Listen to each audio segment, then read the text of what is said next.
നല്ല സിനിമ എന്താണ് എന്നുള്ള ചോദ്യത്തിൻ്റെ ഉത്തരം ഭയങ്കര സബ്ജക്റ്റീവാണ്. എങ്കിലും ചില പടങ്ങൾ ആർ വൈഡ്ലി ട്രോൾഡ്. അതിനൊരു കാരണം ഉണ്ടായിരിക്കും പല സമയങ്ങളിലും. നല്ല സിനിമകൾ ഇറങ്ങുമ്പോൾ പ്രോത്സാഹിപ്പിക്കുകയും കൂടെ വേണം എന്നെനിക്ക് നല്ല ആഗ്രഹമുണ്ട്. എന്നിരിക്കെ ഞാൻ എക്കോ എന്ന് പറയുന്ന പടത്തിനെ കുറിച്ച് അത് കാണാൻ പോകുന്ന ദിവസം വരെ ഞാൻ കേട്ടിട്ടുണ്ടായിരുന്നില്ല. For some reason I don't know. അധികം എനിക്ക് തോന്നുന്നു പ്രൊമോഷനൊന്നും ചെയ്യാതെ വളരെ ക്വയറ്റായിട്ട് വന്നിട്ട് എല്ലാവരെയും ഭൂരിഭാഗത്തെയും ഇംപ്രസ് ചെയ്തിട്ട് പോയൊരു പടമായിട്ടാണ് എനിക്ക് തോന്നിയത്. സാധാരണ ഈ മാസ് പോപ്പുലർ ഹിറ്റ്സിനൊക്കെ എവിടെയെങ്കിലുമൊക്കെ ഒരു ക്രിഞ്ച് എലമെൻ്റ് ഉണ്ടായിരിക്കും, അല്ലെങ്കിൽ ഒരു എന്താ പറയുക, ടോപ്പ് ക്വാളിറ്റി എന്ന് പറയാൻ സമ്മതിക്കാത്ത രീതിയിൽ എന്തെങ്കിലും ഒരു മേജർ ഫ്ലോ ഞാൻ അറിയാതെ എങ്കിലും ശ്രദ്ധിച്ചിട്ടുണ്ടായിരിക്കാം. കഴിഞ്ഞൊരു 5-6 വർഷത്തെ ഒരു പടങ്ങളുടെ ഒരു പോക്കെടുത്ത് നോക്കുകയാണെങ്കിൽ. But then Eko released. ഞങ്ങൾ ഫ്രണ്ട്സ് എല്ലാവരും കൂടി വളരെ ഒരു യാദൃശ്ചികമായിട്ട് കണ്ടൊരു സിനിമ എന്ന് വേണം പറയാൻ. But then I so the movie and I remember ഈ പടം തീർന്നപ്പോൾ എനിക്ക് ഇരുന്ന് കൈയടിക്കാൻ തോന്നി. സീരിയസ്ലി, ഞാൻ അങ്ങനെ ചെയ്യുന്ന ഒരാളല്ല. ഞാനിങ്ങനെ ചുറ്റും നോക്കുന്നത് ഇതെന്താ ആരും കൈയടിക്കാത്ത, such a dead audience it was unfortunately. But ഈ വീഡിയോയിൽ സ്പോയിലേഴ്സ് ഉണ്ടായിരിക്കും, അതുകൊണ്ട് പടം കണ്ടിട്ടില്ലാത്തവർ ഇവിടെ വെച്ച് നിർത്തി പോകുന്നതായിരിക്കും നല്ലത്. Coming to the best parts. First of all, the characters. സാധാരണ ഒരു പടം കണ്ടിറങ്ങുമ്പോഴത്തേക്കും എനിക്കതിനകത്ത് ക്യാരക്ടേഴ്സിനൊന്നും ഓർമ്മയിരിക്കാറില്ല. That's because of my memory is that bad. അല്ലാതെ ക്യാരക്ടേഴ്സ് കൊള്ളാമായിരുന്നിട്ടോ അങ്ങനെയൊന്നുമല്ല. But I think because this movie had very few characters and all of those characters had a purpose to them. ഒരു കാരണമില്ലാതെ ഈ പടത്തിൽ ഒരു കഥാപാത്രവും വന്നു പോയതുപോലെ എനിക്ക് തോന്നിയില്ല. കഥാപാത്രങ്ങൾ പോട്ടെ, അതിനകത്ത് ഒരു മിനിറ്റ് പോലും ഇതെന്തിനാ ഇപ്പം കാണിച്ചേ എന്നുള്ളൊരു ഫീലിംഗ് എനിക്ക് തോന്നിയില്ല. ഒരു വോണബി ആർട്ടിസ്റ്റിക് പടമായിട്ടോ അല്ലെങ്കിൽ വോണബി ഫ്രഷ് ആയിട്ടോ അങ്ങനെയൊന്നും തോന്നിയില്ല. Because it was actually fresh എന്നൊക്കെ പറയുകയാണെങ്കിൽ, പുതിയ കഥകൾ ഉണ്ടായിരിക്കണം പുതിയ സിനിമകളിൽ നിന്ന് വിശ്വസിക്കുന്ന ഒരാളേ അല്ല ഞാൻ. ബിക്കോസ് നമുക്ക് പറയാനുള്ള കഥകളെല്ലാം തീർന്നു, ഔട്ട് ഓഫ് സ്റ്റോക്കായി. നമ്മൾ സിനിമ തുടങ്ങിയിട്ട് എത്ര വർഷമായി. സോ പറയാനുള്ള കഥകൾ കുറഞ്ഞുകൊണ്ടിരിക്കുകയാണ്. ബട്ട് സ്റ്റിൽ ഒരു ഡോഗ് ബ്രീഡറിനെ കാണാതാവുന്നു. അയാൾ അന്വേഷിച്ച് വന്ന അയാളുടെ ഫ്രണ്ട് കം എനിമി പോലത്തെ ഒരാൾ ആ ഒരു കാട്ടിൽ, അതായത് നാട്ടിൽ വരുന്നു. അവിടെ ഒരു മ്ലാത്തിച്ചേട്ടത്തി. First of all the character, like let's appreciate how unique that characters. ആ സിനിമ കണ്ട് തീർന്നിട്ടും നമ്മുടെ മനസ്സിൽ നിൽക്കുന്ന ഒരു കഥാപാത്രം ഐ തിങ്ക് മ്ലാത്തിച്ചേട്ടത്തെയും പിയൂസും ആയിരിക്കും. I remember the names. ഞാനിത് വിക്കിപീഡിയ നോക്കിയിട്ടല്ല പറയുന്നത്. ക്യാരക്ടേഴ്സിനെ യുണീക്ക് ആക്കുക എന്ന് പറയുന്ന ഒരു സൈഡിൽ, but to make people care for your characters, അത് വേറൊരു ടൈപ്പ് ഓഫ് ആർട്ടാണ്. The way Eko connected the characters to the audience, അത് പറയാതിരിക്കാൻ പറ്റില്ല. എസ്പെഷ്യലി ഈ പിയൂസിൻ്റെ ക്യാരക്ടർ ഒരു നാട്ടിൻപുറത്തെ സാധാ ചെക്കൻ എന്ന് നമുക്ക് ആദ്യം കാണുമ്പോൾ തോന്നുള്ളൂ.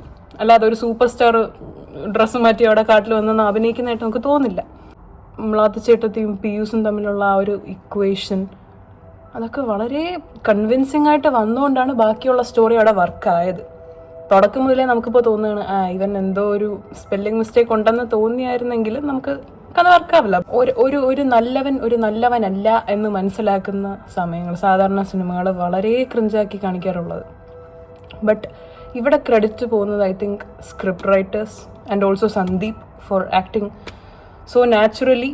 അവിടെ ഓവറാക്കാനുള്ള സകല സ്കോപ്പും ഉണ്ടായിട്ടും പുള്ളി ഇങ്ങനെ അങ്ങ് എസ്കേപ്പ് ആയി പോയി എന്ന് മാത്രമല്ല, വളരെ നന്നായിട്ട് വളരെ കൺവിൻസിങ് ആയിട്ട് ആ ഒരു ക്യാരക്ടറിനെ ചെയ്തു എന്ന് എനിക്ക് തോന്നി. വളരെ റിയലിസ്റ്റിക് ആയിട്ടുള്ള ഒരു ജംഗിൾ ത്രില്ലർ. ആൻഡ് ഈ ജംഗിൾ എന്ന് പറയുമ്പോൾ ഒരു കാട്ടിൽ കയറിയ ഒരു അറ്റ്മോസ്ഫിയർ പോലും നമ്മൾ തിയേറ്ററിലിരുന്ന് കണ്ടാൽ അത് തോന്നും. ഇത് തിയേറ്ററിൽ കാണാത്തവർക്ക് എങ്ങനെയാണ് എന്ന് എനിക്കറിയില്ല. ബട്ട് ഞാൻ പേഴ്സണലി തിയേറ്ററിൽ ഒന്നുകൂടെ കാണണം എന്ന് വിചാരിച്ചിരിക്കവേ തിയേറ്ററിൽ നിന്ന് പോയൊരു സിനിമയാണ് എക്കോ. സോ അതിൻ്റെ ഒരു വിഷമം എനിക്കിപ്പോഴും ഉണ്ട്. എന്താ പറഞ്ഞുകൊണ്ടിരുന്നത്? ഒട്ടുമിക്ക ത്രില്ലേഴ്സും, like not only in Malayalam, ഒരു ത്രില്ലർ എന്ന് പറയുമ്പോൾ അവിടെ ട്വിസ്റ്റ്, ഇവിടെ ട്വിസ്റ്റ്, ഇവൻ്റെ അച്ഛൻ്റെ അമ്മയുടെ കുഞ്ഞമ്മയുടെ മാപ്പിളായിരുന്നു മറ്റവൻ എന്നൊക്കെ പറയുന്നത് വളരെ ട്വിസ്റ്റഡ് ആയിട്ടുള്ള രീതിയിലുള്ള ഒരു അവിയൽ പരിവാക്കി മനുഷ്യനത് മനസ്സിലാക്കാൻ പറ്റാത്ത രീതിയിലെ കഥകളായിരിക്കും. ബട്ട് വിത്ത് എക്കോ ഒരുപാട് ട്വിസ്റ്റുകൾ ഉണ്ടായിരുന്നു. എന്നിട്ടും അതൊക്കെ വളരെ ഓർഗനൈസ്ഡ് ആയിട്ട് വെച്ചിട്ട് നമുക്ക് പെട്ടെന്ന് ഡൈജസ്റ്റ് ചെയ്യാൻ പറ്റുന്ന രീതിയിലും മാത്രമല്ല സ്പൂൺ ഫീഡ് ചെയ്യാത്ത രീതിയിലുമാണ് എക്കോ ചെയ്തിരിക്കുന്നത്. സ്പൂൺ ഫീഡ് എന്ന് പറയുമ്പോൾ ഇന്നതാണ് ട്വിസ്റ്റ് എന്ന് കാണിച്ചു തരിക മാത്രമല്ല, ട്വിസ്റ്റിൻ്റെ അർത്ഥം ഇതാണ് മക്കളെ എന്നും കൂടെ ഡയറക്ടേഴ്സ് വളരെ ഫോഴ്സ്ഫുള്ളായിട്ട് പറയുന്നൊരു സംഭവത്തിനാണ് ഞാൻ സ്പൂൺ ഫീഡിങ് എന്ന് വിളിക്കുന്നത്. The thing I love the most about Eko is that അത് ഒരിക്കലും നമ്മൾ സ്പൂൺ ഫീഡ് ചെയ്തില്ല. അതുകൊണ്ട് മറ്റേ തിയേറ്ററിൽ ചുറ്റും ആൾക്കാരുടെ മുഖത്ത് നോക്കിയപ്പോൾ ആർക്കും ഒന്നും ആദ്യം മനസ്സിലാവാത്ത പോലെ എനിക്ക് തോന്നി ഇൻ ദ ക്ലൈമാക്സ്.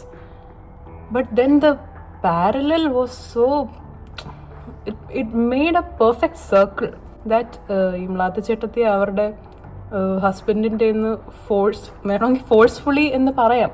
കാരണം ചതിച്ചുകൊണ്ട് കൊണ്ടുവന്നിട്ട് അത് ഇത്രയും കാലം അവരുടെ നിന്ന് മറച്ചു വയ്ക്കുക.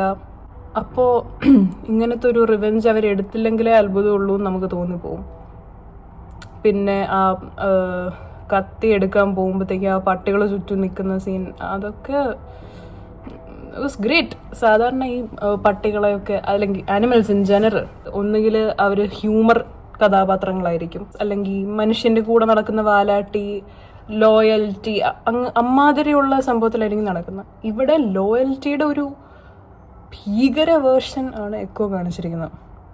Not the cute sides of loyalty, പക്ഷേ പട്ടികളെ നിയന്ത്രിക്കാൻ അറിയാവുന്ന ഒരു എക്സ്പേർട്ട് ബ്രീഡറിനെ എന്ത് ചെയ്യാമെന്നും കൂടെ ഒരു ഇൻസൈറ്റ് തന്നൊരു പടമായിട്ടാണ് എനിക്ക് തോന്നിയത്. സാധാരണ ഫ്ലാഷ് ബാക്ക് ഒക്കെ വരുമ്പോൾ ഒരു ഡിറ്റാച്ച്മെൻ്റ് ആണ്. അത്രയും നേരം കണ്ടുകൊണ്ടിരുന്നൊരു പടത്തുനിന്നൊരു വേറെ ഏതോ പടം കാണുന്ന പോലുള്ള ഫീലിംഗ് പലയിടത്തും കിട്ടാറുണ്ട്. പക്ഷേ ഇവിടെ it was like flash back ആയിരുന്നു അതിൻ്റെ ഒരു കാമ്പ്. ഒരു വിധത്തിലും ക്രിഞ്ചടിപ്പിക്കാതെ വളരെ മെച്യൂറായിട്ട് കൊണ്ടുപോയ ഒരു സ്റ്റോറി ലൈൻ പോലെ എനിക്ക് തോന്നി. നെറ്റ്ഫ്ലിക്സിൽ വന്ന വളരെ നല്ല കാര്യം, കുറച്ചുകൂടെ വൈഡർ ഓഡിയൻസ് അറിയട്ടെ. കഴിഞ്ഞ എത്രയോ വർഷങ്ങളുടെ ഇടയിൽ കണ്ടിട്ടുള്ള വൺ ഓഫ് ദ ബെസ്റ്റ് എന്നല്ല, may be the best movie എന്ന് ഞാൻ പറയും. ബിക്കോസ് അത്രയ്ക്കൊരു ഒറിജിനൽ പ്ലോട്ട്, ഇത്രയും ന്യൂആൻസ് പെർഫോമൻസ്, ഇത്രയും നല്ല വിഷ്വൽസ്, ഈവൻ ദ മ്യൂസിക്, എല്ലാ ആസ്പെക്റ്റിൽ നിന്നും അവർ ഈ സിനിമയെ വളരെ നന്നായിട്ട് ടേക്ക് കെയർ ചെയ്ത പോലെ എനിക്ക് തോന്നി. ഈ കഥയുടെ ഇടയ്ക്കുന്ന കുറേ ഒബ്സർവേഷൻസ് പറയാമെന്നൊക്കെ വിചാരിച്ചിട്ടാണ് ഞാൻ ഈ വീഡിയോ സ്റ്റാർട്ട് ചെയ്തത്. പക്ഷേ ഇപ്പം എനിക്ക് തോന്നുന്നു അതൊക്കെ പറയുമ്പോൾ ഞാൻ സ്പൂൺ ഫീഡ് ചെയ്ത് തന്നതിൻ്റെ ഒരു ഇത് ഇല്ലാതാക്കുന്നില്ല. സോ കണ്ടിട്ടുള്ളവർ അല്ലെങ്കിൽ ഒന്നുകൂടെ കാണുക, കണ്ടിട്ടുള്ളവരല്ലെങ്കിൽ കാണുക. ഓക്കെ, കണ്ടവരാണെങ്കിൽ ഇനിയും കാണുക.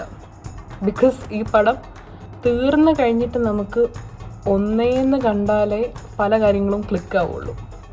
ഐ റിയലി ഹോപ്പ് കുറേ നാൾ കഴിഞ്ഞ് ഇവരിത് റിലീസ് ചെയ്യുമെന്ന്. ബിക്കോസ് എനിക്കിത് ഒന്നുകൂടെ കാണണം ഇൻ തിയേറ്റർ, ആ ഒരു ഫീല് കിട്ടാൻ. അപ്പോൾ ഇത് തിയേറ്ററിൽ കാണാൻ പറ്റാതെ പോയ സിനിമാ പ്രേമികളോട് എനിക്ക് വളരെയധികം സിമ്പതി തോന്നുന്നു. ബട്ട് ഇറ്റ്സ് ഓക്കെ, പറയും പോലെ ഒരു റീ റിലീസ് ഉണ്ടോ എന്ന് നോക്കാം.